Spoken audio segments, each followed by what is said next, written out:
Hello everyone and welcome back to our class.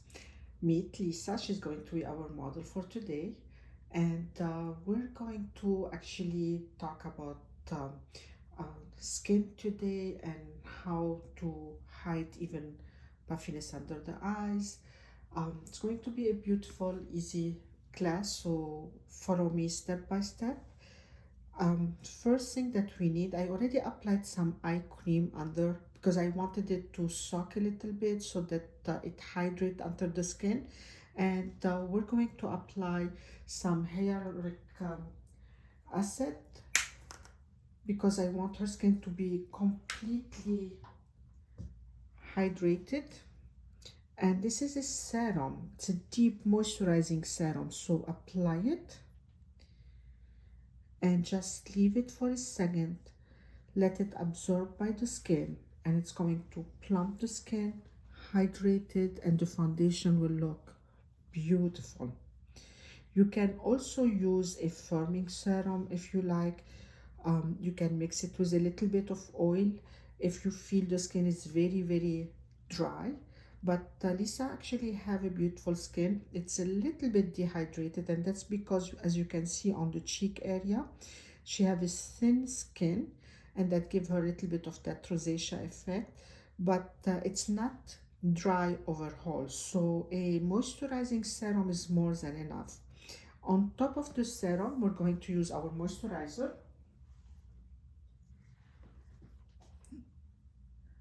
And I'm focusing on the area first that I really need hydrated. A beautifully prepped skin will give you a beautiful result for the foundation.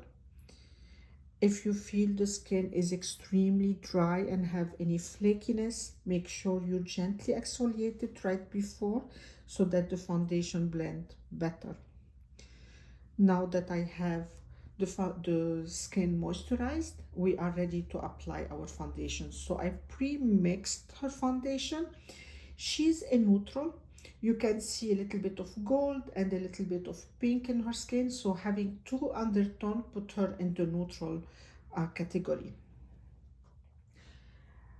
Now, rule number one, never ever use a mattifying foundation. You want a dewy finish or a hydrating foundation. So what I did to give the foundation a little bit more of a glow and dewiness, I mixed it with a face oil, a dry oil, and I'm going to start with the area that I actually need a little bit of coverage, which is her cheeks, because that's where actually she has a little bit of broken capillary. I'm going to put some on the forehead, and then whatever I have left on my brush, I'm going to start blending it. So blending down for the cheek area. Don't put pressure, very light-handed. Now, you don't want a thick layer. The thicker the foundation is, the more texture you're going to see in the skin. So you do want a liquid foundation, and you do want a lightweight foundation. If you need more coverage, what you do is what we call a spot coverage, which means you come back on the area that need that extra coverage, and you just add the layer, the second layer on that area.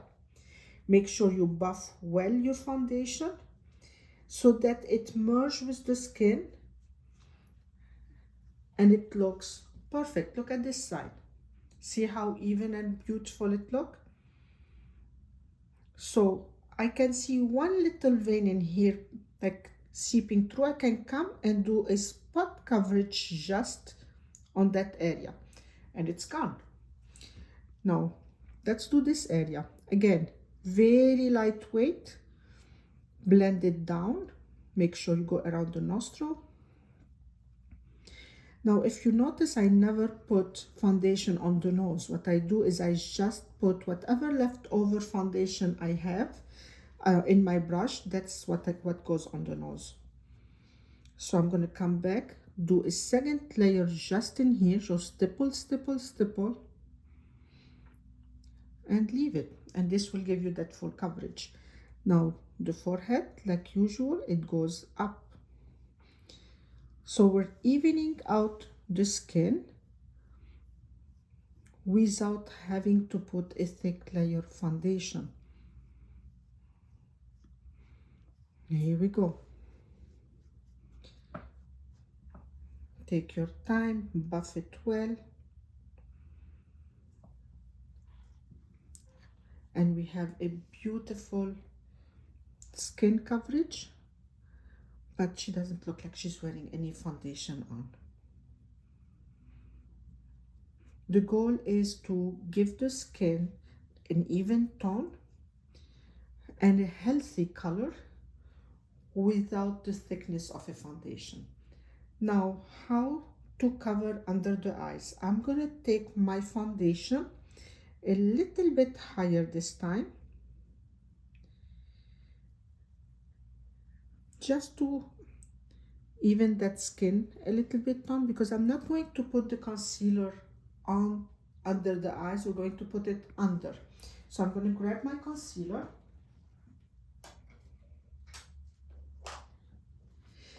and I'm going with a couple of shades lighter than the skin, but we are going to target right in here, right in here,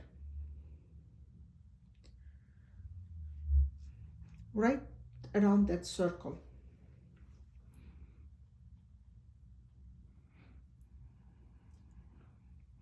Take your time. And now we're going to blend. You blend down. So you're creating a reversed effect by highlighting under the puffiness. It brings that area up. So you can take the inner corner right in here. And the puffiness looks less. Now another technique is to apply a darker concealer.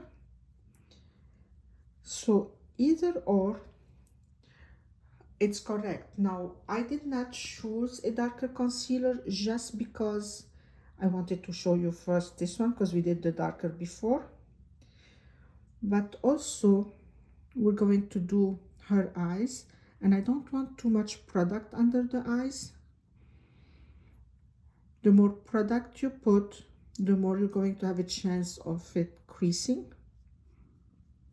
This will give us a much more natural look. Don't be scared of dragging the foundation into the cheek area.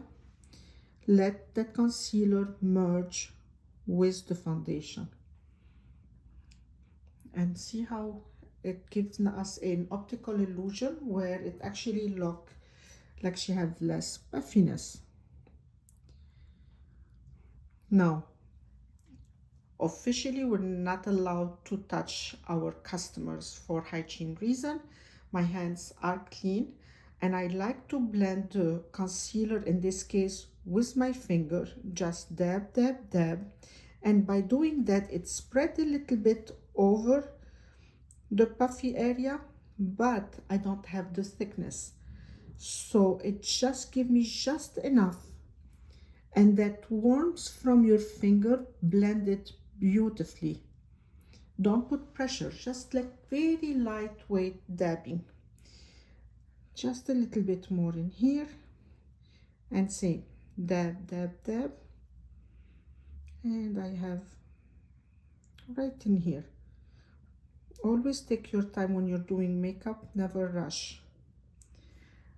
And it's ready.